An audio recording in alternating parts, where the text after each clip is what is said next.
अभी जाने दो ना, अभी जाने दो कि शिप में बहुत काम है, बहुत काम करने का. خلص اسوي شويه فلوس وارجع لعيالي يعني. Nghe tao đi. انا بس عايز اروح على السفينه بس. Nó không có nói tiếng Mỹ, tiếng English. No English. ما بعرف انجلش. مفيش English. English. Sijui sizungumzi bwana. Sijui bwana. Kente. Yabba dabba dabba doo.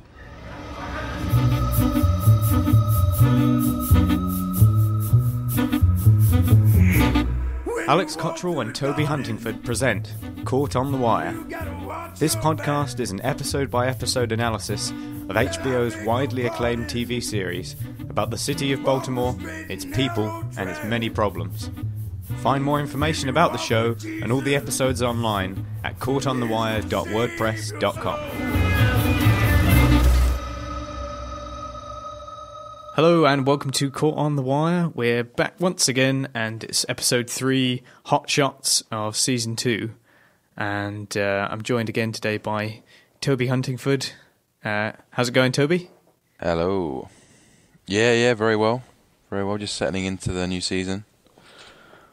So, yeah. Yeah, we're kind of building up a bit of steam now, which is good. Yeah. And also got a couple of emails to read out as well. Thanks for sending in some of your thoughts. Start off with Alfred, who emailed us a couple of days ago, saying that he grew up north of Baltimore, have lived in Brooklyn and currently in West Philly, which has a reputation similar to the Wire's Baltimore. He says, my grandfather, I'm told, was a stevedore at the Baltimore docks when he first came to America. Says that he really likes the show, says it's fun to hear our perspectives and chuckle at a few things that we miss. And then he goes on to give an example, what we were talking about, or what I was saying about Valcheck in our last episode, where the surveillance van gets stolen from the lot, and in this episode he ends up with a photo of a bunch of guys stood next to it. You can see it. And his comment on it was, Valcheck can't bust them for the van. He's a career bureaucrat and will look like an idiot if he busts the union guys. He'll wait it out and pressure them to return it rather than admit it got stolen from his lot. Initially, he doesn't even know it was them. I think he's hoping he'll find it in the precinct and then bust whoever it was on some other charge and cover the fact it was stolen. As time goes on and he realises who stole it in the first place, he's too deep to do anything drastic. And I think that's a good point as well.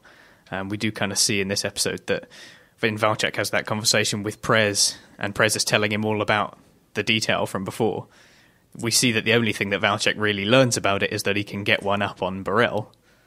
So that's kind of Valcheck's mindset, you know. So yeah, that makes sense. I think that's a good comment. Yeah, that's good. So I think it points out how you're looking at it from a very kind of logical fitting pieces together standpoint, and we, I guess there's a lot of nuances to the system itself that we just didn't think about. So yeah, that's good. But yeah, thanks Alfred for your email. There's another one as well from someone who calls themselves Trapped Animal, just weighing in on episode 12 from season 1, where we were talking about what Lester was saying when they were in the van, and we have Sidner and Herc in the back making a load of noise, and he's like, "Were you Ivy Leaguers? Keep it down." He was just confirming the quote from that one and commenting on Lester's sarcasm. Oh, of course, yeah. So a bit of a going back in time there. Yes, so Ivy Leaguers as in, so they're top flight university students discussing hot dog favourites. Yeah.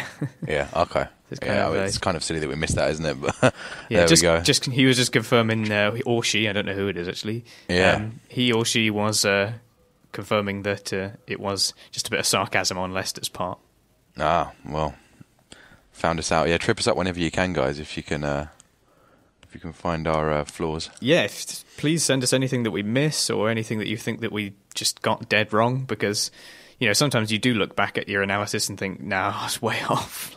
Yeah, definitely. It happens to the best of us. In fact, I will redact something that I said in our last episode when we get to our recap, so I'm going to be starting early. All right, wow. But yeah, thanks very much for your emails. You can always contact us through the website or at caughtonthewire at gmail.com. And I think after that we're ready to jump into the recap, which Toby's going to do for us today. Yeah, sure. It's my turn again. This time I've gone for kind of a middling. I've gone for 10 chapters. The episodes are getting more and more kind of full to the brim, I guess, with content. And it's tricky to know how to cut them up into pieces. But I've gone with the 10. And there's a few different strands here, and all of them are very strong, I think. So it should be fun. It's just odd to see how different the show is, and there's still a lot of our favourites remaining absent for the time being from the show. People like Carver, Greggs, Herc. I mean, not that Herc's anyone's favourite, I imagine, but they're just not around. People like Bubbles, we haven't seen him in for ages. Bodhi hasn't made an appearance for a couple of episodes, so it's still very much picking and choosing between the characters as the cast expands.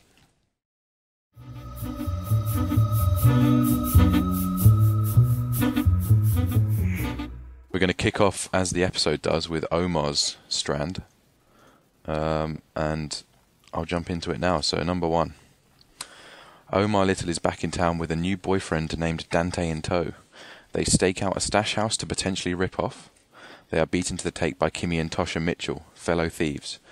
Omar tails them to their hideout and announces his return to Baltimore, taking their haul from them.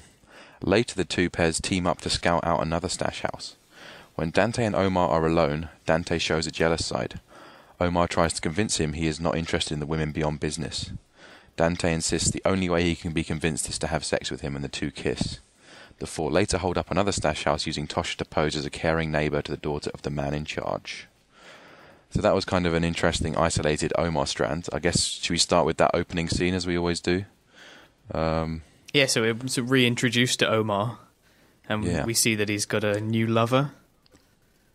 And he's sort of, at first it almost seems like he's like orchestrating the bust that we see going on. It is kind of suggested that it just cuts straight to it. And I remember the first couple of times I watched it, I kind of automatically assumed that he was overseeing it happening. But then you quickly realise that this has nothing to do with them. And then we meet Kimmy and Tosha.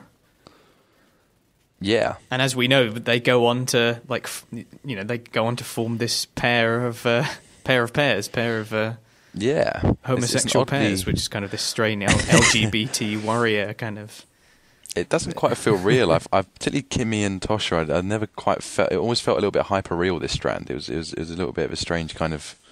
It's like Omar's bits with Brother Muzone. They're really kind of campy and almost like comic book esque, aren't they? Yeah, absolutely. They're a lot of fun. They're great. Yeah.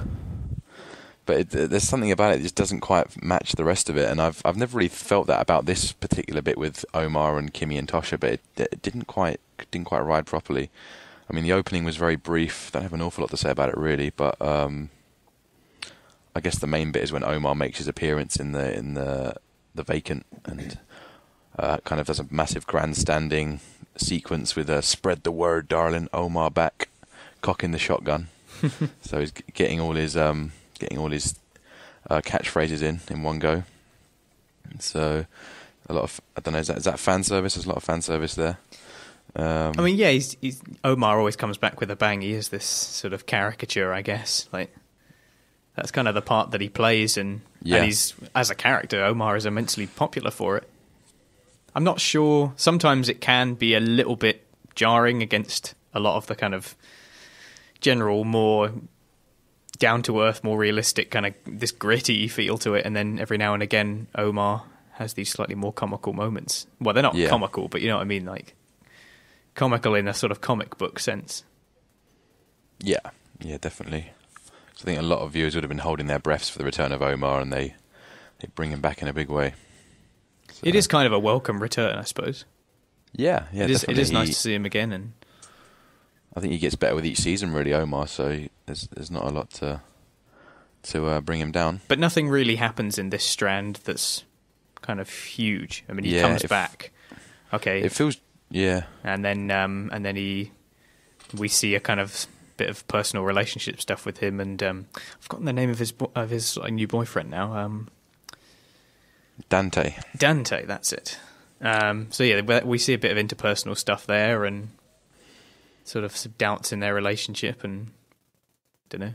I guess there's part of the parallel to do with, we know how much The Wire likes its parallels. We have another relationship problem going on with Nick and Amy, so I don't know. Yeah. Just trying to get a parallel in there somewhere, maybe. Yeah, absolutely. Yeah, that's true. They come quite close to each other at the start of the episode. They're kind of relationship friction scenes. And it's all to do with jealousy, isn't it? The Dante Omar one. Dante's not quite convinced that Omar's for the keeps, and not turned on by girls or interested in girls. So they have a little kind of friction over that, which is good to see. Just kind of and somewhat similar to a seduction scene later on with Stringer and Donette. Yes, that is true. Yeah, there's quite a few sex scenes in here, which The Wire doesn't often go for. So yeah, that was a pretty crazy scene actually, which we'll get to. So yeah, the Omar strand. I mean, it's kind of nice to have him back, and we have a few more of the sort of more larger than life moments. But other than that, I don't think much really happens here. Yeah, in terms of affecting the episode, affecting the overarching plot. Yeah, it's kind of the odd one out, isn't it? It's not really related to everything else, and doesn't really have a climax. It's just kind of a start of a story, but not really the finish. So it's an interesting one. We move on to our second strand now, and we're looking at the Jane Does. There's going to be a couple of strands for the Jane Does. It's a pretty hefty part of the episode. This is going to be the longest strand actually, so bear with me, and the rest will be nice and short. So Detectives Bunk and Freeman interview the crew of the container ship that brought the girls into port, but they all refuse to speak English, responding in French, Arabic, Hindi, German, Spanish, Portuguese, Russian, Chinese, amongst other languages. Frustrated, Bunk and Freeman lose their temper with the ship's lone black seaman, whom Bunk calls Kunta Kinte. The first mate is more forthcoming and admits that many of the crew asked for pay advances during the trip. He believed that they may have been gambling, but Bunk thinks that they may have been spending it on the girls. He shows them the cabin and possessions of 2 crew members who jumped ship. He tells them that the crew members will speak English, again, but not in the police's presence. Furthermore, he convinces Bunk and Freeman that if they bring in a translator, nothing will be said, as the crew generally agrees not to inform on each other as to what happens below decks. Then they agree to let the ship go with little evidence and jurisdiction for interrogation. The detectives later report back to Sergeant Landsman at Homicide. He berates them for letting the boat go. He asks Beadie about her status and tells her that she can wear plain clothes while she is detailed to the case. Later, Bunk and Russell try to trace the movements of the container that the bodies were found in and find that most of the paperwork has been falsified. Right, that's a big one. Yeah, so I guess there's 3 major scenes there. We have the languages scene, the Landsman scene, and then the Bunk and Russell with the fake addresses scene. So yeah, let's go through those. So if we start off with our scene with the language barrier, well, pretend language barrier. Yeah. That's another slightly sort of ever so slightly off the wall for The Wire, especially when it's like this montage of voices. Like it's very out of character. It's the quick cuts, isn't it? For the style of the show. It kind of draws attention to the fact that it's not very Wire at all. And they're going for the comedy angle there, which does work because it's actually a very funny scene. Yeah, it's a great scene, yeah. We see Lester getting angry in one of the few times. Yeah, that is true. And he gives a little nod to Pulp Fiction as well. What was the reference then? When he's like, English, motherfucker. Oh, yeah. Just made me think of Pulp Fiction. The classic Samuel L. Because like on the one hand, you have, in the Pulp Fiction scene, you have the guy who is speaking English. And Samuel L. Jackson going, you need to speak English, sort of thing, as in this sort of intimidating way. But the guy is speaking English and wants to be understood. Whereas in this scene, you have Lester asking them to speak English, but they're withholding it from him, and they don't want him to know what they're saying, sort of thing. Yeah. Well, we assume they are. Well, they probably are, definitely. So, yeah. Well, I mean, they make it very clear that these guys are just, faking it, basically. Yeah. They're faking not understanding. Because later he goes on to say, is it the bunk that says, when we leave, you do hear English occasionally? And he's like, that's pretty much it, yes. So they got diddled. So there's not a lot they can do there. So it's a real dead end for them, unfortunately. It was odd though, because one of the Filipino guys kind of looks directly at the camera as he passes by as they're chatting again, which I found quite an odd moment, kind of an intruder on a movie set. It sort of stuck out a lot to me. I don't know if you noticed that as well, but it sort of almost felt like it wasn't intentional. Just I don't know, error. Yeah. Looking at the camera when you shouldn't be. Yeah. So I guess they go back with this news to Landsman, who's less than impressed, although he's having a little laugh about prostates on the floor to begin with, which is classic morbid Landsman humour. This is a great scene for Landsman. He's really good in this scene. Absolutely. Just his the way he sort of dresses down, if you'll excuse the pun, Bunk and Lester about the way they dress in plain clothes for work, and then gives Russell a kind of suggestions for what he thinks she should be wearing. It's quite a beloved scene, isn't it? I think it's referred to a lot as one of the big kind of standout scenes in the show. Is it the loyally affectations and the brash tweedy impertinence for Bunk and Freeman respectively? How's that for kind of a Landsman one-liner, a label? This guy knows his fashion somehow. But that's a good scene. Absolutely. And we see Beadie looking a little bit out of her depth. Well, continuing to look out of her depth, but having moments of brilliance. Yeah. I think she eventually realizes that he's not quite being serious and kind of laughs with them at the end. But it must have been pretty scary to be dressed down like that to begin with. It really feels like the show's finding its sense of humour as well. I thought there's actually a very funny episode. There's a lot of kind of laugh out loud moments. That's true. My favourite being in a later strand, the one where McNulty is kind of diddled by Bunk and Freeman as he's all showy and I've found all these facts out, and then he just gets completely won over by Bunk and Freeman, which is great. Also seeing Landsman munching on a greasy Cornish pasty. Always reminded of how much variety of junk food there is in the world when we see Landsman, because he's never eating the same thing twice, but he is always eating. So he has no shame. He's just there spilling it on the floor and doesn't seem to mind how he's seen. Yeah, he's a proud man. But we do see him doing a lot of sort of dissecting of other people's foibles in a sort of very very eloquent manner. Yeah, he's very very intelligent guy. I'd love to see what he does as a detective. I'm sure he's a fantastic detective. But Except he never leaves his chair. Yeah, he's kind of climbed the ladder just high enough to escape most of it. So, I guess we also have that final scene with Bunk and Beadie, where they talk about Le Havre, France. Yeah, we find out about all these fake addresses, and not sure where they're meant to be when we see them driving along. They're meant to be finding these fake addresses, are they? I think they obviously just chose kind of a symbolic dead end, so they could do a little U-turn at the end and change their strategy. Yeah. But that seems to be quite a nice visual metaphor. Yeah, absolutely. So they're probably not going to be able to trace the cargo's movements at all. So are you including the scene with the FBI? No, that comes in a later strand. Yeah, so not to worry. Should we move on to the third strand? Yeah, let's do it. So this is the Jane Doe's part 2. Officer McNulty visits the morgue and discusses the case with Frazier, the medical examiner. He learns that 3 of the girls received breast implants in Budapest and that many of them had intercourse while on the ship. He visits the homicide unit with this information, but Russell, Freeman and Bunk have matched his deduction and come up with the same theory and shatter McNulty's pride by beating him to everything he was about to say. McNulty and Russell agree that they do not want to see the girls unidentified and shipped out as medical cadavers. Bunk, Russell and Freeman take the French addresses listed on the paperwork to the FBI, who confirm that they are false and give the detectives more information on the international vice trade. Later, McNulty joins Bunk and Russell in a bar. McNulty asks Russell about her children and learns that she's a single mother. They discuss their progress in the case, and McNulty tells Bunk of his desire to put a name to the dead girl he pulled from the harbour.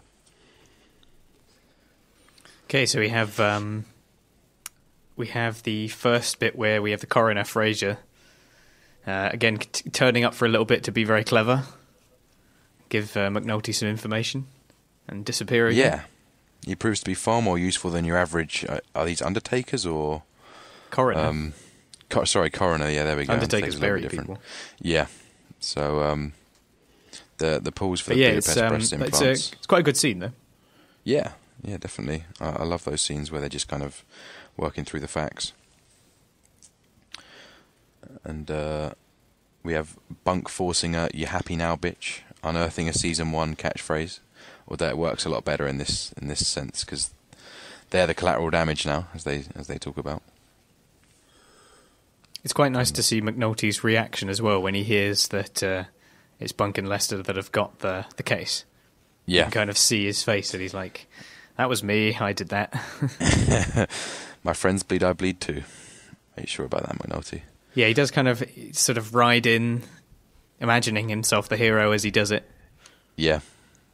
It's hilarious. It's one of the funniest scenes in the show, I think. I absolutely crack up every time at this one. He does go into a bit of a sulk for a little while and then kind of sees the funny side, I guess. I love Bunk's "fuck you very much" as well. It's a great close to it. So it's just a really funny episode. And then after that, we have the bit where they go to the FBI. That's right, yep. Another sort of funny little relation to gaming. Do you remember a couple of episodes back? Well, it was the first episode, I think it was, where I mentioned that there was a voice actor from an Elder Scrolls game that I heard in one of the episodes. Oh, yeah. There's another one that I found. No way. The same casting list. The guy, the FBI agent that they're talking to, Marcus Lamel, I think he's credited as. He's also a voice actor from Oblivion, so I think they must have been hiring from the same agency or something. Sweet, okay. I just heard his voice and I was like, I know that voice is another Oblivion voice actor. Some serious Oblivion knowledge there. So is it one of the passers-by in the game, like one of the pedestrians? Oh, he just does the voices for one of the particular races that you can play as. Oh, okay, yeah. There's only it's sort of famous for only having about 5 or 6 voice actors for this entire game filled with NPCs. So. That's right, because last time it was the Khajiit, right? There was the guy who did the Khajiit guys. And it was the lady, yeah. She does the Khajiit and Argonians. And anyway, this is really off topic, so we should. I claim responsibility for the mess that we've made of this tangent, and now we can return. Any Oblivion fans listening, I'm sure you appreciated it. Yeah. So we must have a couple. All 3 of them or something. Yeah. So it's just, I guess we were talking about the FBI. So this guy who was also in Oblivion, briefly, talks about how the Greeks would have net lost in the millions by having these girls taken off their hands. Yeah. Which matches up with what we heard in the previous episode when they talked about, I think it was 2.5 million they lost from those 15 girls or something like that. So that was nice to see that they're on the ball there with their understanding of device trade. And we got a nice insight into the psychology of people trafficking, and how a lot of these girls come from Eastern Europe, where conditions are harsh and there's not much of anything for people to build a life on. So in many cases, it's an alluring thing to do, to come across the water. Yeah, I feel like we get a bit of real-world context in this scene. There is a kind of, obviously, The Wire is fiction, but it's very much based on what is really going on, and this is one of those moments where they're imparting a bit of genuine information about human trafficking, just to hit home that, yes, this is a drama, but this also really happens, and I wouldn't be surprised if those statistics he gives out are real. Yeah, there's 40, 50,000 undocumented sex workers in the US alone, something like that, isn't it? It's crazy. And as BD says, comments that they would need a whole new department just to deal with them all. Yeah, and then we get our epigraph. Yeah, the union. But as we see, the departments are so burdened as it is that there's no chance that that's being set up anytime soon. And presumably at this point, there's still that sort of overarching thing that the FBI is, they're mainly putting their money into terrorism, and there's still kind of that thread going on to some extent, I think. Yeah, I'm sure it runs through all the FBI scenes. We haven't seen Fitz in a while, but he always reminds us that the work they're doing is being impeded by this anti-terror kind of mandate. Yeah, it doesn't fit the trend for whatever reason. They talked about it last week as well, with BD talking about how there's more undocumenteds now that you can't get in with a visa following 9/11 because they restricted the passport laws. That's right, yeah. So that all kind of feeds into it as well. And then was there a last part of that? I guess there's the bit where BD and McNulty kind of bond over their conscience. Oh yes, yeah, because this is like ever so slightly building us up for what happens later on in the show, like season 4, season 5 sort of time, or It's maybe fantastic. season 5, because Yeah. we know that McNulty and Russell kind of end up together, so we kind of see them bonding over this this common belief towards what should happen. And McNulty has this, again, another martyr moment where he wants to prove himself a good cop. He just wants to feel like a detective again. Yeah. It's hard to know whether that guilt he feels over the woman is coming from a genuine place or from a need to have something constructive to do. But Bunk suggested some kind of Catholic yeah connection. Yeah, I think knowing Jimmy, it's probably more the latter, but we don't like to. I'm sure it's a bit of both. And Beadie's obviously a lot more desensitized to this whole death thing that these detectives work. So there's obviously something for her to bond over there, and it's great how they're laying down this foundation. We talked about how they're doing it with Daniels and Rhonda, even from season 1, and they clearly seem to at least let on some extent that they had this plan from the start to join these people up later on. So I guess very it good somewhat writing. undoes what you sometimes come to expect from dramas like this, is that the romantic plot lines sometimes feel like they are sort of shoehorned in. There's an element that they happen very suddenly, I think. Yeah. Whereas The Wire is setting it up nice and early. Absolutely. It takes it's not until the end of season 3 that they'll finally seal the deal. I think it's actually when Freeman tells Jimmy what life is, the stuff that happens while you're waiting for things that never come. But again, we we jump ahead. It's quite a story. We know Ian Beattie. I think nice little foreshadowing there. nice little spoiler for everyone who, well, none of you shouldn't have watched it, but should we jump ahead to our 4th section? We're looking now at the Sobotka detail, run by Prez, overseen by Valcheck. So Major Valcheck is informed of his missing surveillance van by a sergeant. It's seen being delivered to the stevedores in Wilmington, which I believe is in either North or South Carolina. It's kind of the next state down. Prez is annoyed that his commander in the detail will not authorise telephone monitoring on their target, Frank, and that their investigation appears to have gotten a false start. Later at Valcheck's anniversary party, Prez tells him that the detail will move slowly until Lieutenant Grayson, under Lieutenant Grayson, and that Daniels would have brought in a better case on the Barksdale detail if it had not been for the interference of Burrell. Yeah, so, this is just showing that things are about to ramp up for the detail, but in a way, for all the wrong reasons. But at least now it's going to gain a bit of traction. And like I mentioned before we started the recap, there is that great scene with Prez telling Stan all about the detail from before and how they really kind of pulled a case out of taking some big risks. And most of it is just going in one ear and out the other for Valcheck, who's all he really hears is a way to stick one back to Burrell, who's landed him with all these humps. Absolutely. You almost feel like in that scene at the dinner party that Prez is kind of mourning the loss of season 1 as a whole, like kind of lamenting the lack of direction that we had previously, and that everything's kind of still in the early phases and hasn't quite settled yet. So it really is kind of a big callback to the security of it all. And seeing him just in that room, like in the detail room, incredible how such a quiet character who doesn't really say anything, he's kind of gone up in our estimation completely. He is the king of that room, and we really will him to be able to pull something together from those guys.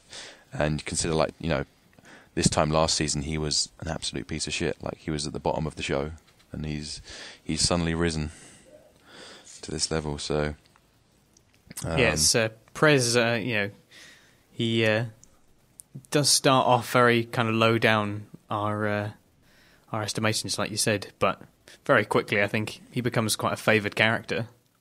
And especially in season 4 where he's the teacher, I mean, he just becomes even easier to empathise with, and I think he's a great character, Prez.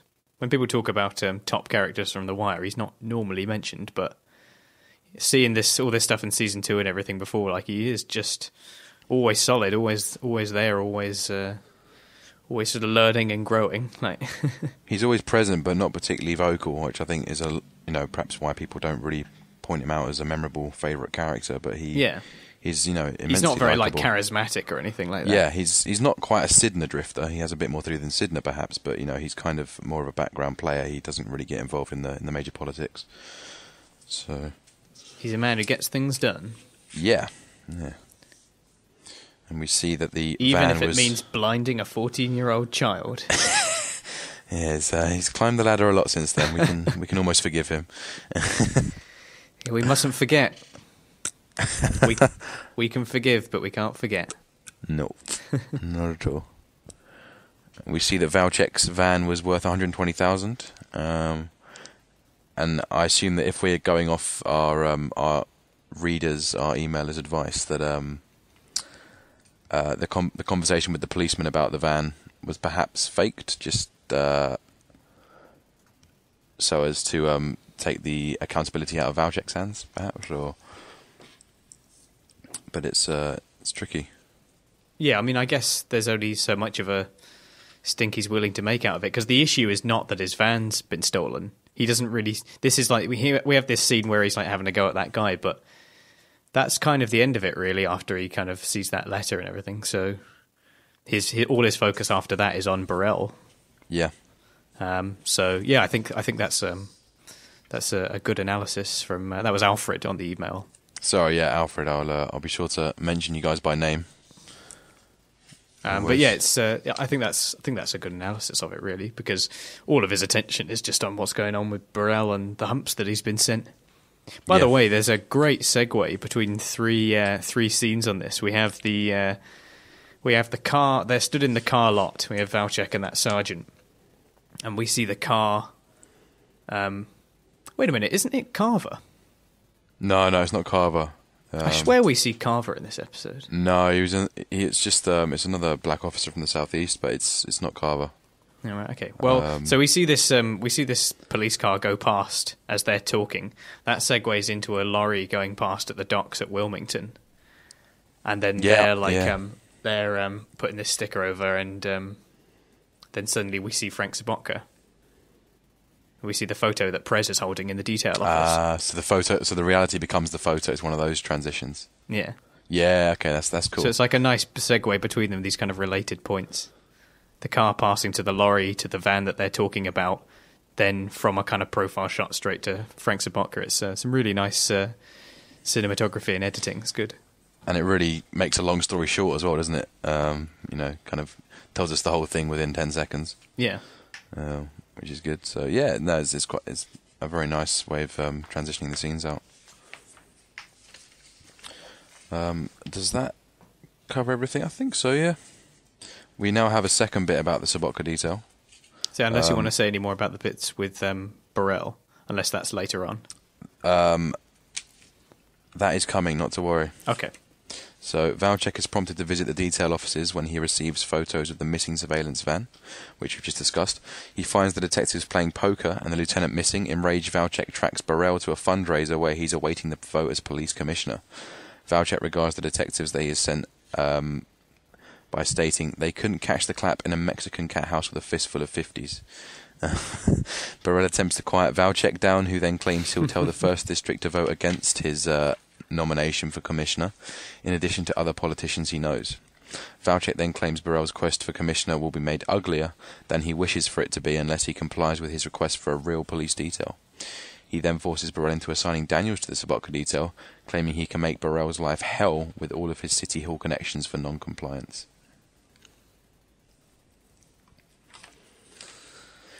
There we have it. So it's Valcheck kind of gets taking advantage of the fact that Burrell's got a very open line to leverage with his commissioner role about to arrive. So it's Burrell's in a slightly fragile position here. And Valcheck swoops right in like a vulture and takes advantage of it. So it's a clever move, but kind of ridiculous. You still have to kind of see that it's just a little Sobotka ego trip that's getting completely carried away and isn't dying. But I guess that's the point, really. This, the season is kind of based on bullshit to begin with, and turns into something quite incredible, really, or very, very important. we had all of this clawing and desperately trying to convince the bosses the power of all these proper details and using proper methods and really digging into the details and not trying to do, buy bust or whatever it may be. And then we have this kind of big transition to it in season 1, and then pretty much right at the start of season 2, we have it being snapped into action just because of some, feud. And we have this first feud between Valcheck and Sobotka, and then we have a new, renewed feud between him and Burrell. And it just seems that people got to hate each other in order for stuff to get done. Like, it's quite a depressing way of it showing it, really. Yeah, it's hilarious later on when he eventually finds out that they've been looking more at the port rather than Sobotka, and he just calls them a bunch of rat fuckers, and just for kind of changing the target to something more important. It's just his priorities are just so messed up, and he's just the most despicable human being. But he's a fantastic character, as you were saying last week. So we never really see Valcheck do much sort of police work or administrative work or any kind of sort of, I don't know, by the book leadership that one might expect to see. But so he's got to keep busy. I was a little impressed when he, I was a little impressed when he pulled the fingerprint off the photograph later on and managed to. I'm not sure if he got a conviction out of it, but it's he's got a little police brain in there. But he's only using it because again for all the wrong reasons. Like. Absolutely. Is there anything else you want to say about the Burrell? Normally we have a lot to say about the Burrell kind of disputes we did last season. I guess there isn't a whole lot of it here. I mean, it's just this one scene, and we see that, like I mentioned before, just a position of fragility for Burrell that Valcheck is going to take full advantage of in order to get his details sorted. And it wasn't just timely by the fact that Burrell is, as you say, fragile in the commissioner run-up, but also Daniels, if he'd have waited another day, Daniels may have jumped ship completely. And Burrell was saying that, he possibly might be able to lure him back in, but he came at the last possible moment before Daniels changed his entire career course. So it's kind of a big moment for everyone, really. Yeah, although naturally, I think bringing on Daniels brings on the rest of the team, and then they don't know what they're getting themselves into. Yeah. And start following the money again. It's not going to really pay off for them in the way that Valcheck might hope it will. No. Or at least as way as simple as he hopes. Not at all. Okay, so we'll move on to our is that our sixth now? On to our sixth segment. We're looking now at the stuff that McNulty gets up to away from the Jane Doe's investigation. So McNulty visits Daniels in the evidence offices, and they discuss their career misfortunes. McNulty is there to return the evidence on the Gantt case and discusses looking for Omar at Eileen, Nathan and Bunk's request. Daniels tells McNulty that he has put in for early retirement and plans to use his law degree to become a lawyer. McNulty learns that Greggs is working in asset forfeiture and has reached the second year of her pre-law course. McNulty returns his sons to their home after spending the evening with them. Elena tells them that she's sending him a separation agreement, which he receives shortly afterwards. It's the that first scene that we have with Daniels. It's quite again nice revisiting of some of the things that were going on in the first season, and like I mentioned before in the previous episode, where there's that little nod to Daniels leaving, it's kind of already setting up the fact that he's not going anywhere really. Like, yeah, you can kind of sense it coming really, especially with this detail in the way that it is. So, but it was still kind of nice to see that what might have been sort of the final goodbye between Daniels and McNulty, kind of between the mesh of that evidence room. Like, definitely, I remember these. Kind of quite a sad moment, really. These scenes are kind of my my cornerstone when I first watched season 2, because they're kind of the only thing you can hold on to from season 1 if you're looking for that familiarity. And it was frustrating that he didn't have more to do in these early stages, but no fear, he will bounce back in no time. But yeah, it is sad, as you say, and he's kind of. They kind of trap him in the barbed wire of the evidence control room, don't they? In the frame. Yeah, it is like he's in a cage, and and that's kind of he's been put down there in probation or something like that. Like very literally, he is the one in the cell. Although I took it kind of as he's talking about flying away to become a lawyer and putting his papers in whilst he's trapped in this barbed wire. So I guess it's kind of foreshadowing how the department will find a way to keep him. Keep him down. Sort of this break the cage kind of idea. Okay, yeah. But obviously Burrell has other plans for him. He won't be going anywhere. So. Yeah, it all opens up a bit more for Daniels after this. Yeah. And also weird to see that McNulty had the Gant evidence all along, despite Daniels apparently not being pissed that they turned over the entire office for it in the first episode. Yeah, that's a good point, actually. Yeah. Oh, you found him. Good. I'm putting in my papers. Didn't they say that it was going to take, like, all night as well? That's overtime, right? Yeah. This guy got paid overtime for McNulty's kind of forgetfulness. Daniels is a very forgiving man, I guess. No hard feelings. Although, so McNulty just has it all along. Yeah, he just brings in this is the Gant evidence. It's just like, fair enough. Just had it in his sock drawer. Yeah. It was Bunk that came looking for it originally, I guess, and all the Omar pestering he'd been doing, he didn't think to give him the actual Gant evidence. So it's a strange little hole I thought was worth mentioning. Yeah, it's a good point. He does just kind of turn up with it, and that's that. It's kind of very quickly brushed aside, move on, continue the conversation. But yeah, good spot. We also see that Greggs is on her way to breaking free of the department as well with pre-law assessments and stuff. So she's taking the same route as Daniels, or intends to at least. Surely to. But again, McNulty is on it with his house cat. You know, that ain't her. Yeah, and we're sure it's to do with a relationship-based compromise, isn't it? Really, as we discovered through their relationship. Yeah, something's got to give. Yep. And then we move on to some more of McNulty and his kids and his ex-wife Elena. We kind of see this, you know, suburban dream home sort of thing.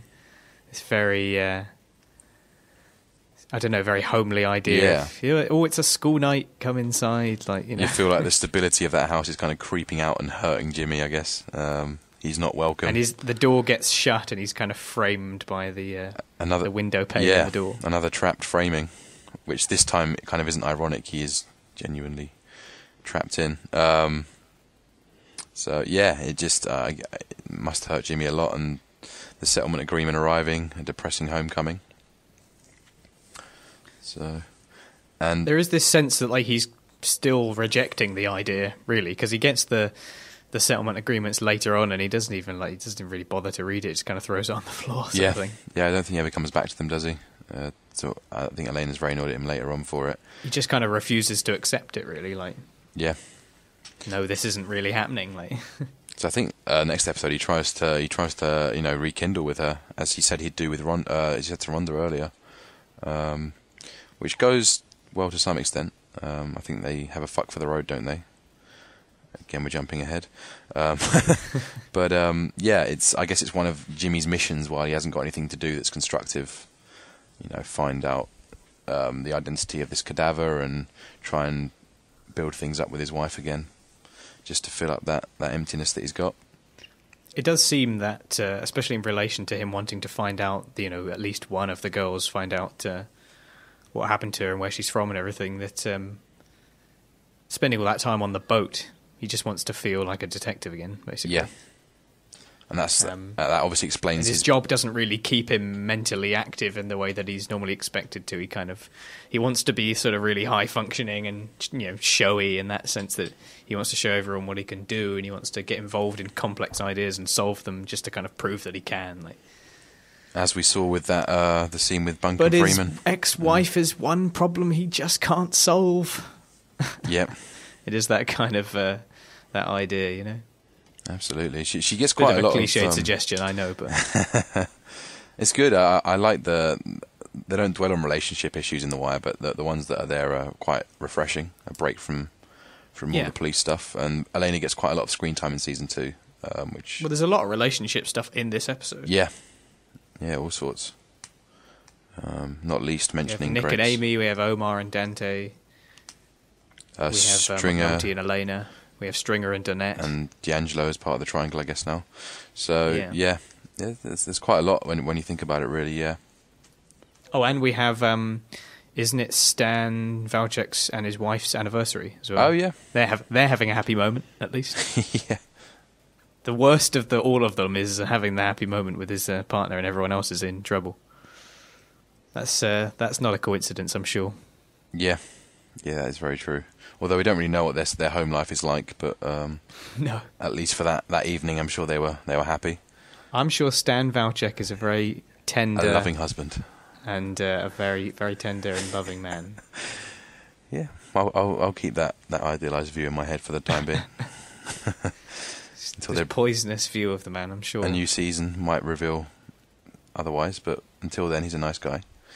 I guess the only other thing is we get a nice sign of the times as well with McNulty's boys discussing Lord of the Rings. So this was winter 2003, so it would have been a month or two after the Twin Towers was released. The second Lord of the Rings film. Don't know if that's a very, very offhand suggestion to the 9/11 again, but I might be digging very deep there. Yeah, that is digging. Yeah. But yeah, there is there is this trivial kind of suburban family kind of moment here, especially where it's he started it kind of. Yeah.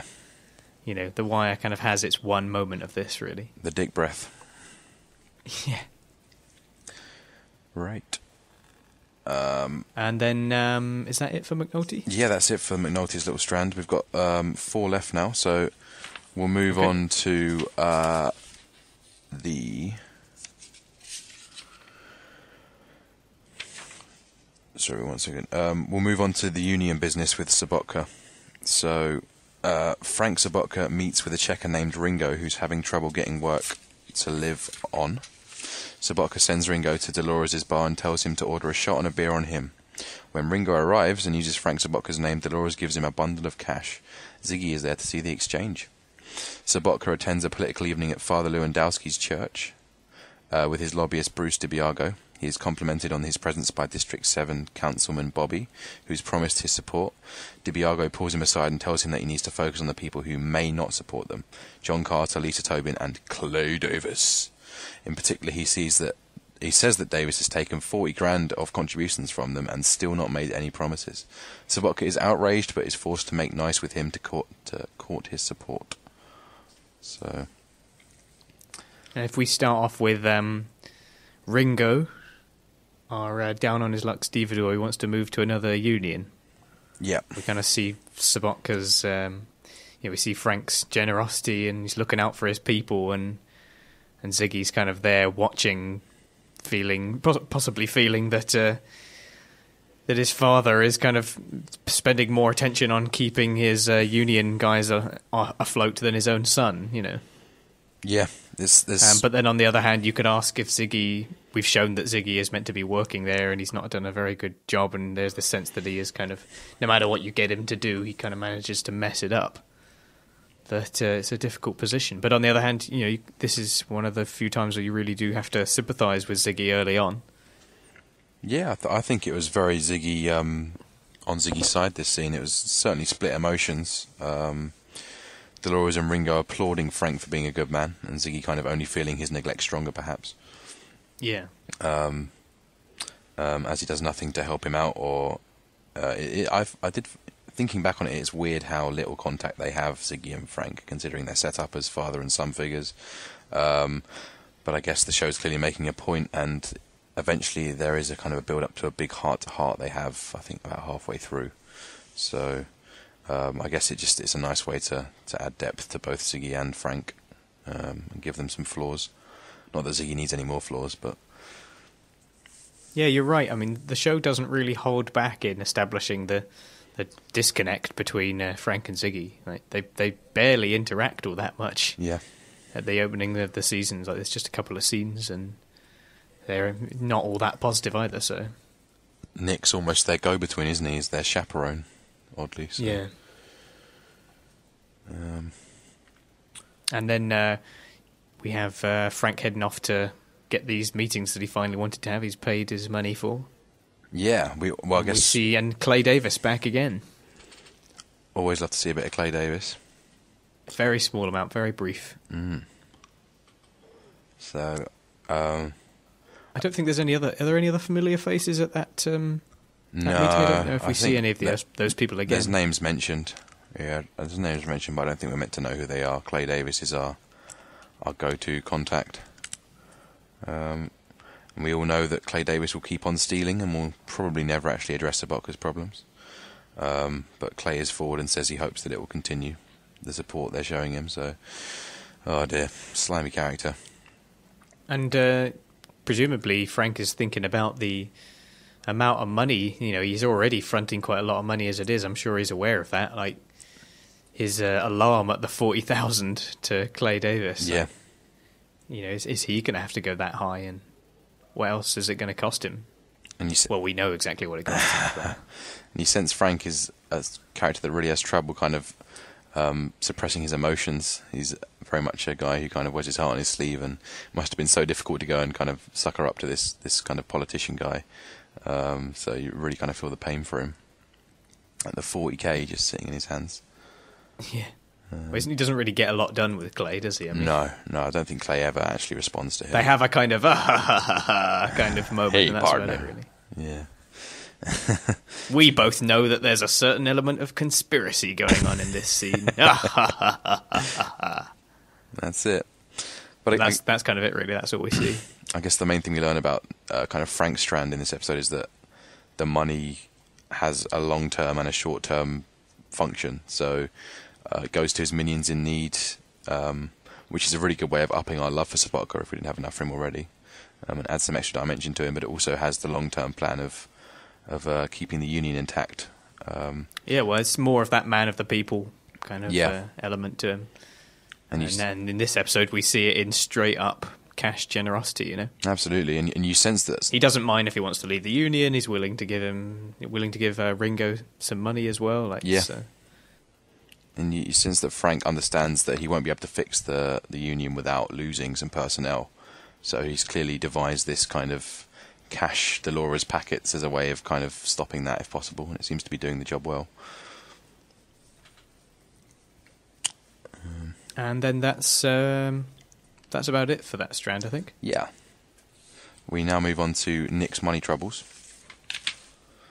Oh, yes. It's a great strand. Nick Sobotka has his hair cut by his girlfriend Amy, while their daughter Ashley sits nearby. She complains that their daughter is talking about them not living together in her classes at school. She wants them to move in together, and he tries to reassure them that they will when they can afford it. At the docks, he complains about the lack of work and his position with Amy to Ziggy. Ziggy tries to convince him to join him in the drug trade for a second time. Nick angrily rebukes his offer, stating that the drug business is high risk for low return. Nick tells Ziggy he will think of something else. Nick and Ziggy then steal a container of cameras from the docks with the help of Johnny 50 and Horseface. They sell the cameras to Gleekus, the warehouse manager, and Fence for the Greeks. Ziggy haggles up the camera's selling price and angers Gleekus by taking his photo with one of the cameras. Nick firmly demands 20% share of the profit. Gleekus agrees to 10 rather than the 8 because he likes Nick. Gleekus checks the deal with Spiros and tells him that although he thinks Ziggy is using drugs, they can trust Nick because he's smart. So Nick is kind of... We're seeing that he's this new generation in the family business, as it were, in the down on the docks, and that the previous generation, people like his father and Horseface, people like that, they kind of come from that situation where they were guaranteed a job, and that if they worked hard, they would have their place. And Nick doesn't, he's finding that he doesn't really have a place. So, this is another moment where we really have to empathise with Nick and his position, and that he must be under a lot of stress and just struggling to get by. And again, we have more of those relationship issues with him and Amy. And to be fair, I think in this episode, he seems a lot kind of angrier than usual. He seems very short with his girlfriend, kind of unusually so. We haven't seen him be that cranky with any other characters. He's normally kind of the calmer, more diplomatic one. He's trying to calm down Frank at that. To meet him with the Greeks. He's always trying to keep Ziggy kind of on the level. So we kind of see him under a bit more stress here. Yeah, it's also the first time he's really been directly criticised, so maybe he's just not responding well to it, but it's certainly valid, and it just hammers home Nick's predicament, really. we see how it really impacts his family life, what's going on at the docks, and that he's fast trying to set it up. And we see that he's kind of being semi-blackmailed by Amy, really, to make money and move out. Otherwise, she's going to have other ideas. So it really is putting Nick in the bucket here, and obviously setting Nick up to begin being tempted by Ziggy's capers. They're beginning to sound tempting, even though they're still kind of crazy. Well, he's getting desperate, I guess. Yeah. I mean, it's showing that when you're in a situation as desperate as that, and you have no other options, and you still got to survive, and you have this kind of, I don't know, like survival anxiety, I suppose, where you kind of don't have any stability, he is going to turn to crime. I mean, it's the same with, he's kind of seeing it with Frank. You know, Frank's in a position of desperation. They're falling apart. They don't have the money or the political power that they used to. He's going to turn to some kind of black market style dealings in order to stay afloat, in order to get what he wants. Yeah, absolutely, it makes sense. And we're reminded of the importance of masculinity on the docks when he refuses the purple streak quite humorously. So that's one of his other cranky moments. Yeah. And then we have later on when they get those, we see that kind of sequence where they're getting the cameras and how they were organising it with Johnny 50. Yeah, they deliberately... Quite a nice little sequence. Yeah. They deliberately conceal the planning of this caper. So, like, seeing Nick in the truck to begin with is almost a bit bewildering. It feels like kind of a typical TV conceit that The Wire doesn't often do, but it's kind of good at keeping the viewers on their toes for this point anyway. We see that Johnny 50's in on it too, in the allocations tower, I guess you can call it. A trusted friend of theirs, and they're obviously stealing a can out of the stacks, claiming it was misrouted, and then Nick drives it out, claiming it was a misdelivery. So it's clearly quite easy to do, particularly if you know that Horseface is going to keep quiet about it. Yeah, it's an interesting look. I guess another sort of semi-montage in a way. We see them sort of getting all the rig up together, and but like you say, there is somewhat uncharacteristic. And then we move on to where they're with Gleekas. Yeah. And he's, like you say, he's like a fence for the Greeks. And Ziggy's outlandishness does him proud to begin with, because he's like able to negotiate a slightly bigger deal to some extent. Like him pushing him to begin with may have helped in securing them a bigger slice. And then he just goes and ruins it by taking a picture of what's going on. And it reminds me of when the co-op ends up in the funeral home, and we have Stringer saying to he's taking the Shamrock, notes. He's like, right? It's Shamrock, that's it. Yeah, he's like, are you taking notes on a criminal's conspiracy? Like, it just reminded me of that scene.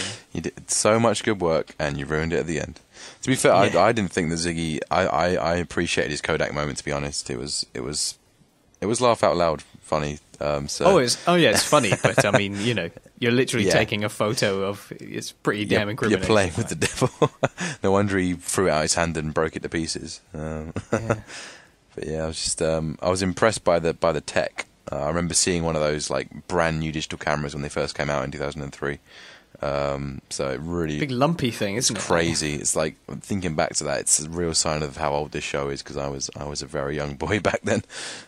Didn't he say something like it added like a 16 megabyte memory card or something? 32 meg, yeah. 32 meg, yes. 32 meg yeah, memory. That dates it, doesn't it? Absolutely. $500. Yeah, it's being able to see the out the view from the screen. I mean, it was an absolute novelty. Yeah. I remember being very impressed. But yeah, it was a good bargaining, as you were saying as well, wasn't it? I was impressed with Ziggy's bargaining skills. He's clearly kind of got the outgoing nature for it, where you kind of can't really refuse him almost. And then you kind of get Ziggy bringing the price up, whilst Nick bargaining for the equity, which went quite well. Yeah, they made quite a good team there, really. Yeah. But again, Ziggy kind of, I don't know, he's always trying a little bit too hard to be casual about it and to kind of make it zany to some extent, and gets the better of him again. Definitely. And it won't be the last time. Nope. No, it's just Ziggy's just starting off on his trail of destruction, really. And And I guess this strand finishes with a small scene with the Greeks, or with Spiros at least, where not a lot is said. It's quite subtle, but I guess we see that their 180k that they're netting from this deal is not really worth their time. They're kind of used to frying much bigger fish.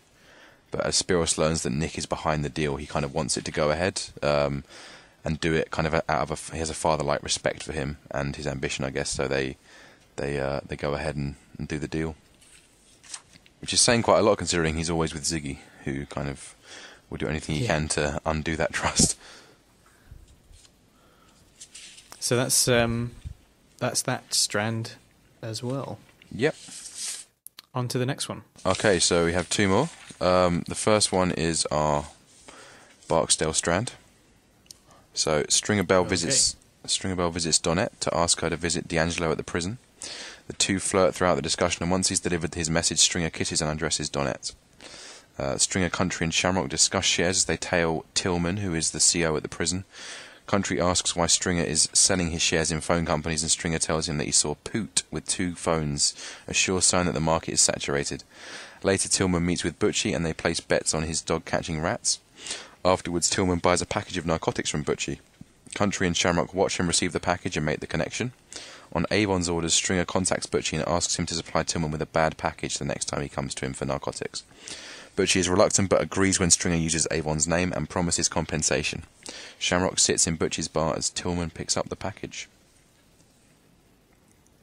Wow, that's a big one. Yeah, there's loads of stuff in there.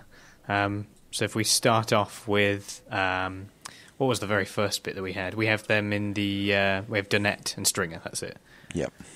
So yeah, the bit of underhandedness from Stringer. We normally see the sort of cold businessman who's all about focusing on the job, but obviously a moment of weakness for him there, unless he's been planning it for some time.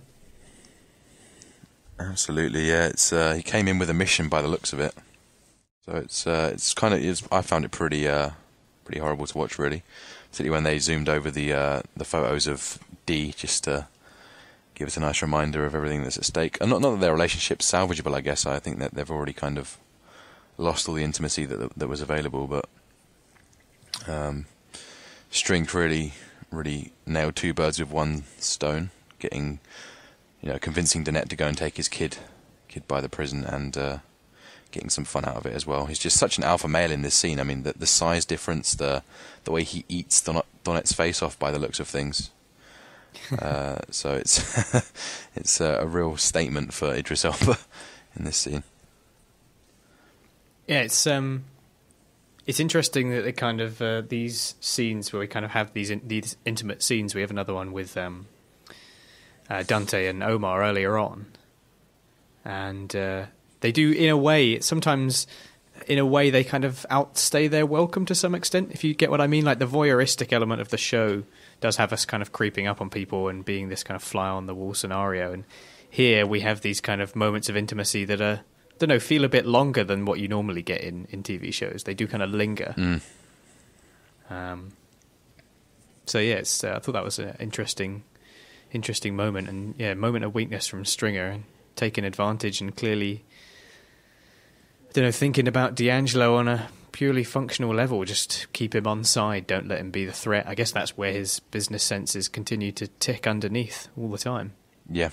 That's kind of playing on his mind, isn't it? That more than anything you imagine, can D'Angelo stand tall for them? That said, I don't think the business decision that he makes in the car later on is a particularly good one, because he says that he's selling his stock in the cell phones because he thinks the market is saturated because he's seen Poot with 2 of them. Yeah, it's ridiculous, isn't it? But I mean, mobile phones now are huge. So.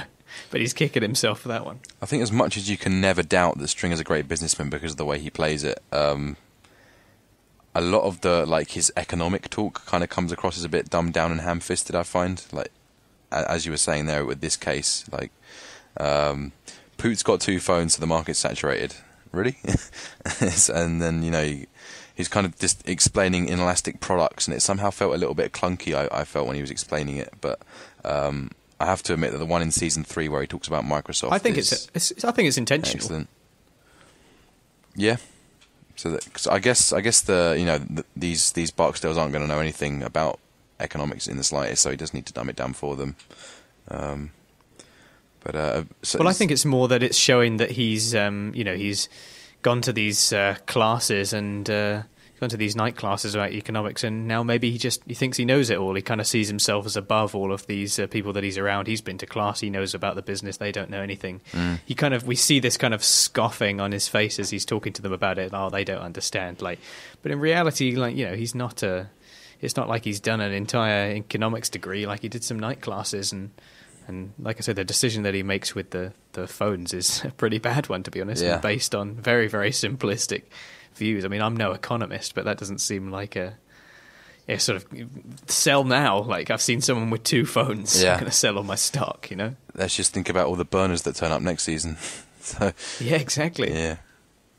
So it's a strange move, but not everyone can stay correct the whole time. Got to make some mistakes. Have we seen Poot? No, we haven't. It was a nice callback, actually. Yeah, and we see that we hear that he's in charge of the pit. It keeps the continuity going through, just through hearing it, as you say. It's nice to hear that he's running things as per his when he was promoted at the end of season 1.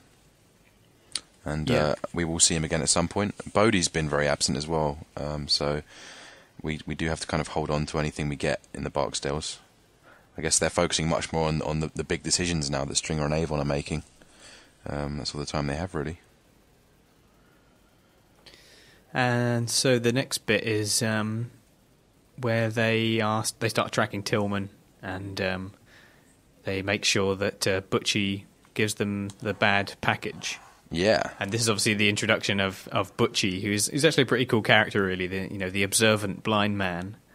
It's kind of a very nice idea in the fact that he is there and he kind of hears the money and hearing is believing. I think it's quite a cool character. And it's interesting as well because we come to know later on in the show that about Butchie's ties with Omar, but he's kind of being set up here, and it's just not mentioned, no allusions to it or anything. We find that out much later.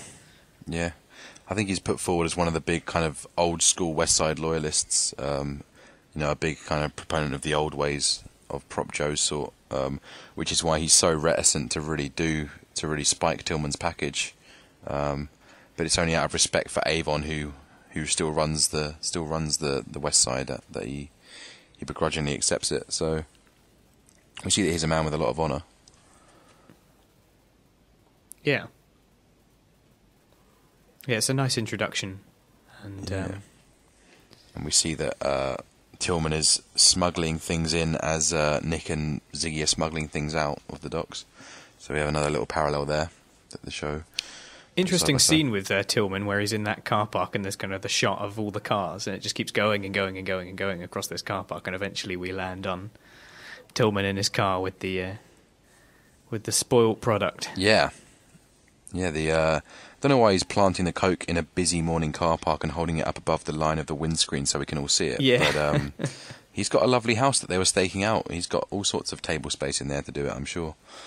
He just likes to do it in his car whilst playing some tunes. Living on the edge. Yep. Yeah. Fair enough. I guess I thought Tilghman was great, actually. His actor was very convincing because he adopted a completely different persona for when he was kind of out of the prison and speaking to his mates, including Butchie. Just seems like kind of an average nice guy, and you get the sense that he uses the prison as an outlet to feel like he matters and has power in the world, where he just completely kind of acts like an arsehole to Weebay all day long, and whoever else. So it's a nice going back to the bit where they're with Butchie as well. There's that scene where they're betting on the dog and the mouse or the rat or whatever it is. That it looked very realistic, don't you think? The rat being it's odd because they obviously used 2 rats. They used the live rat for the first bit, and then they just used kind of a cuddly rat or a stuffed rat for the second bit. But yeah, it looked pretty good. I was kind of like, I don't know, watching it, I was like, just thought it was like, it's clearly not some pathetic CGI thing. Like, I don't know, quite convincingly done. It's a nice little bit kind of. I would imagine they didn't kill, an animal live on camera. I think. Not at all. I'm sure they went to the cuddly soft toy department. Yeah. But yeah, it was done well, definitely. And the fact that Butchie won the bet perhaps kind of foreshadows Tilghman being sold off later on. Yeah. There's this. There's something foreboding about it. Absolutely, and particularly because Butchie's blind. I mean, he's got a much lesser idea of actually how the fight will go on. And you also have Butchie's dog barking at Tilghman before he goes into prison for the last time, kind of instinctively foreshadowing his demise as well. So all the warning signs are there for him. So yeah, that's kind of the Barksdale crew around Tilghman. Yeah. Is there anything else from that strand? Not really. I mean, we didn't talk much about the fact how the Barksdales learned all this information. It's just very patient scoping. It's quite clever, really. But I guess that's right. Yeah. Tilghman had no reason to be suspicious, so he didn't really keep aware of his surroundings. But for a good couple of evenings, Tilghman was scoped the entire evening, and it paid dividends. And they decided to strike very very passively through one of Stringer's kind of excellent manoeuvres, which is... It's a testament to the patience of the people in the Barksdale organisation. Like, Shamrock must have been... Because he's in the bar, he's in Butchie's place for quite some time, I would imagine. Yeah, definitely. Or at the very least, when they're in the car and they're scoping his place and they're watching him. Like you say, it would have been at least, a couple of evenings or something. Mm. So they're approaching Omar levels of kind of patience, really. Yeah, it's dedication. Under Stringer's new manoeuvres. So yeah, it's impressive stuff, and makes complete sense. Our final strand. All right. Presumably we're in the prison. Yes, this is prison and D'Angelo, really. So D'Angelo is taking drugs to get through his long prison sentence. He's also trading comics and working in the prison library with an inmate. Avon Barksdale visits D'Angelo and convinces him to lay off the drugs for a few days. He tells him there may be a way to shave some years from their sentences. Tilghman smuggles the package into the prison. D'Angelo honours his promise to stay clean, although he doesn't really have much of a choice because Avon starves him out, and several other inmates die from the poison cocaine. As prison staff rush the inmates away on stretchers, Avon calmly listens to music. So when we, before we get going with this strand, well, we are going with this strand, but I said at the very beginning that I was going to redact something that I said in the previous episode. I kind of somewhat implicated whether there was a suggestion that Avon had a hand in D'Angelo's demise. But that's what I get for freewheeling during the recap, I guess.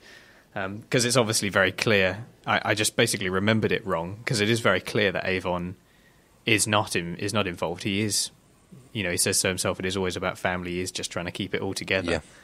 Yeah. And Stringer's plotting against it is actually somewhat suggested through his very casual, seduction with Danette, and the fact that he doesn't really care about D'Angelo's situation, and if he's going to become a threat, he is going to take that business decision, you could call it, and remove the threat.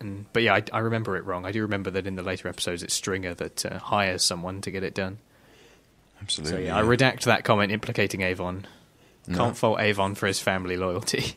No, you're not the only one. I'd forgotten about this conversation as well, and certainly, you can't argue that Avon is very much on Dee's side here, and absolutely, yeah. It's really all about the love, and with Stringer, it's all about the business safety. So, and he actually does quite a good job of convincing him, getting him to do the 3 days clean. I mean, it would be very easy for D'Angelo to palm him off again, but he clearly has still a certain amount of respect for him. He's going to do it. He knows that Avon is doing it for his own good. Yeah, well, he eventually learns so by the evening. And it makes sense that if Dee really did want... life-saving manoeuvre. Yeah. And if Dee really didn't have any love for him and was worried like String was, this would be the best possible way to see him off, right? Spike his package and have him done with. And he completely, just avoided that. So yeah. I guess we have the hot shot sequence at the end as well, the final scene. Yeah, surprisingly, a little bit scary in a way. We have Avon just kind of sat there blotting it all out, listening to his music, reading his book. And there are these people being rushed to hospital outside, you know. And the hot shots is obviously the name of the episode, and we will come to the title in greater detail, but we hear it being called out in this scene. Yeah. And everyone being wheeled away. So yeah, kind of a cold moment from Avon, just kind of sat in his cell with it all going on around him. Yeah. He knows what's happening, but he's not, no reason to get involved. I mean, he's desensitized to death to a certain extent, but you'd imagine that if you had to actually hear that from your cell, it would make you shiver at least. So I'm sure he turned his music up loud and sort of buried himself into his book to forget all about it. He's just so willing to I mean, again, it's to do with these feuds, and that when we talked about collateral damage in the previous episode, I mean, here's some collateral for you. Avon kind of wants to get this problem with Tilghman sorted, and he's not afraid to dispatch a few inmates who he's probably barely even spoken to, certainly not done anything against him. No. He's not willing to dispatch him for the sake of his cause, and he's protecting D'Angelo at the same time. So yeah, he's got these kind of sort of family-orientated, semi-honourable causes, and he's doing absolutely awful things in order to get them done. Yeah, and we see that the two next most prolific guys in the prison, that being the Spider-Man guy, I think he says, does he prefer Spider-Man or Ultimate Spider-Man? He's a goner. Yeah. He gets hit, as well as the guy that actually gives out the coke and avoids giving it to Avon. He's also a goner. So, there's some fairly, I'm sure these guys have at least D's built up some relationships with in prison, just completely getting ripped from under him. So yeah, it is annoying. Kind of a sinister ending. Yeah, definitely. It's pretty dark, and it's annoying again seeing these D'Angelo moments tucked away at the end of the episode, almost disappointingly. Kind of the best bits from the prison saved till last. So, yeah, all of the D'Angelo stuff in season 2 is kind of there's a lot less emphasis on it. Maybe because he was such a strong feature in the first season, they don't want to sort of maybe rely on him again too much. No. I mean, we've seen already enough times that the show's not afraid to discard all of these characters that you got so accustomed with in the first season and bring on a whole load of new ones. Like, it doesn't want to rely on its core narrative base in terms of characters. No. So it's just going to leave him slightly by the wayside. And like you say, there is a feeling that they're being tucked away. Absolutely. Just changing it up. Yeah. Yeah, so I think that brings us to the end of our recap. And we just have our 4 little closing sections. The girls, they know what they're coming over for? Well, some do. Some get told they're just going to dance or be secretaries or whatever. You got to understand, they're coming from places that don't have much of anything. Romania, Moldova, Russia, Albania. 40 or 50,000 undocumented women working in the U.S. alone. 50,000? Jesus. They need a whole new agency just to police them. What they need is a union. Should we start with the title? Do you want to give us your take on the hot shots? So obviously the hot shots themselves are these sort of poisoned packages of drugs. I can't remember if Butchie says it as well. No, I think... I know it's certainly mentioned in the prison scene. I think there's a few different slang terms for this, like bad package, but I think hot shot is only ever used right at the end by the inmates.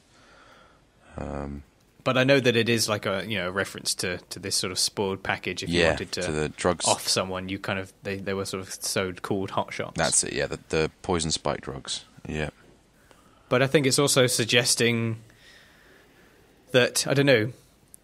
There's a lot of characters in this episode that do take certain shots. They do take certain risks. Everyone's kind of taking big risks in order to make some headway. So we have Nick taking a shot on Ziggy's idea in order to make some money. We have Frank Zabocka making a shot at sort of trying to elevate himself up into the political sphere. So he has this conversation with Clay Davis. Valcheck kind of takes his shot with Burrell. He kind of takes advantage of his position as commissioner in order to get his detail up together. I'm sure there's a couple of other instances that not immediately spring to mind, but that was kind of an idea that I had about people kind of taking these hot shots, these big risks. There's quite a lot of that in this episode, I think. Okay, yeah. No, that makes a lot of sense. Yeah, there's a lot of kind of stepping up in this episode, definitely. It's not how And I guess looked at it. McNulty considers himself a hotshot when he rides into the homicide department thinking he's got all the answers, but he's been beaten to it. Yeah, that was more down my reading. Definitely, I was looking more at. I thought particularly Bunk and Freeman kind of as a hotshot detective duo than the hotshots. Yeah. That kind of came out quite strongly, and Nick and Ziggy running the caper as well. You kind of felt like there were these two little scam artists, hotshots again. So. Yeah, absolutely. I hadn't thought about McNulty, but McNulty certainly fits into that role, particularly in that scene where he gets completely pride struck by Freeman and Bunk. One of my all-time funniest scenes in The Wire, and I guess it's one of the more specific titles. It doesn't feel like it has a great depth of meaning beyond this episode, but it certainly good at kind of summarising what happens this time round. And then we also have our epigraph from Officer B.D. Russell, which is what they need is a union. And she's obviously referring to the poor women under receiving the human trafficking and supposedly being told that they're going to be dancers or secretaries or whatever. Yeah, but a lot of it is just kind of sex trade work. And this semi-surreal idea about prostitutes having a union, basically. Yeah, and when the show's been teaching us the entire time that whatever power unions have are is dwindling, so it's it's a strangely kind of off point comment, really. Some irony to it, but it's not one of the most memorable quotes out there. But no, it's a little bit of a throwaway comment, really. It's not an episode defining point or anything. Like, I don't think it's meant to be. It's not there to be making a big point. I feel like sort of better quotes could have been taken from the episode. Yeah, definitely. Maybe Nick's "I ain't got a pot to piss in." Yeah, definitely. No, there's that certainly has some wider meaning. Epigraph. Yeah, it's just I think. Last week was okay with the spit out McNulty line, but season 2 so far hasn't really delivered some good epigraph. I think they try very hard to make sure that the epigraph they choose isn't too obvious, it's not too kind of quotable. So they'll try and go for something a bit off the wall, perhaps. And this certainly fits the bill there. So how about favourite characters for this episode? What are you thinking? Another very tricky one, of course, but always tricky. There's a couple of standouts in this, I think. I'd say, I think you've already mentioned this character, but for me, this is when Nick really stepped up. And this is the first episode where he really voices his inner conflicts, and we really feel his frustrations deeply. And we also, I think it's a very satisfying moment when their caper goes according to plan and the deal is accepted by Spiros, and we get to see them go through the motions of it. I think it was a really nice strand. And did a great deal to get us on Nick's side. So I'd go with Nick this time round. Yeah, it's, absolutely. I mean, I've spoken about my like for Nick before, and the fact that we do see his trail through desperation and turning to crime, and the fact that he is kind of still trying to find his place, trying to find his stability, and this the new generation with the ports in their downturn. But I said Nick last week, I think. So I think I'm going to go. I'm actually going to go with Bunk. Again, it's a difficult one, but I think Bunk is very good in this episode, and we kind of see him with the people at the Atlantic Light, and we kind of get to see him do a lot more detective work. Like, I like watching Bunk do his actual detective work because, like you say, he's just a very satisfying, kind of warming character. And the scene in Homicide between him and Lester, and like you say, they are a dynamic duo. The hot shots, like, they're good to see together. And Bunk is very good in this episode. Yeah, kind of see him at the bar, and we see him again taking the piss out of McNulty again for his supposed Catholicism, bringing in all that guilt. Definitely, it's just the one-liners this guy can spew out. No, I don't know why they don't use epigraphs from him every episode, but yeah. Yeah, it's a very good choice, definitely. I think season 2, as I was saying, is Bunk's time where he really shines. Absolutely, yeah. Especially, I mean, like I say, when he's doing his detective work, he is very kind of pleasing to watch, and he does quite a lot of it in season 2. So yeah. Right, so I guess that brings us on to our favourite scene to finish off. Do you want to kick us off here? Blimey. I think I don't know, it's tough. I'm kind of torn between two comedy scenes in a way, just because there are so many in this episode.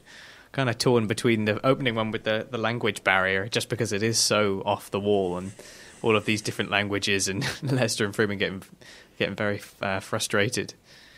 So I think that's very funny. But again, you have the scene where they're pushing down McNulty, crushing his pride a little bit. There's just two very kind of slightly off the wall scenes there, and like you say, a lot of comedy scenes in this episode. So I think I would go for the funnier ones. Yeah, it feels like there's enough of it to really justify choosing kind of a comedy relief moment over a big kind of plot development moment. Exactly the same as me. I chose that McNulty pride crush scene. It's just absolutely fantastic comedy gold, and really plays into kind of McNulty. I guess McNulty's insecurities really, and it's great to see that being exploited so expertly. I did really struggle to pick it though. I loved the stuff between Avon and Dee in the prison, and I loved everything to do with Nick and Ziggy as well. So, but I think overall we're going to have to pick that fantastic pride crushing scene. And like you mentioned before, that scene with Landsman where he's critiquing the Bunk and Freeman's appearance, and he has the Tweedy impertinence and all that. Like, it's a very quotable scene. So yeah, that's another one. I mean, that's a very popular scene. Yeah, absolutely. Yeah. It just wasn't quite up to, but all in all, as funny as a really good episode. Yeah. Very, very memorable. And considering we haven't settled into any sort of stability yet in this season, like the detail's still on the rocks, we haven't got our crew back together. It's amazing how much good stuff's going on and how enthralling everything is. So yeah, that's fantastic. That kind of finishes us up. Unless there's anything you want to kind of cover about the episode in general, or where we're heading next. I think it's next week is when the detail finally forms back, and I think a lot of our major players that we were used to seeing a lot of in season 1 are going to, they'll start making their appearances again regularly now. So it's almost back to normality from next week. So I've got a lot of stuff to look forward to. Yeah, it's going to be good. So thanks very much for joining us again for Caught on the Wire, and don't forget to send us in any of your comments or anything that you want to add to the discussion, or say that we got completely wrong. Just send us in an email at caughtonthewire@gmail.com, and check out the website at caughtonthewire.wordpress.com. We will see you later. What you know about Baltimore? What you know about Baltimore? Baltimore. What you know about Baltimore? What you know about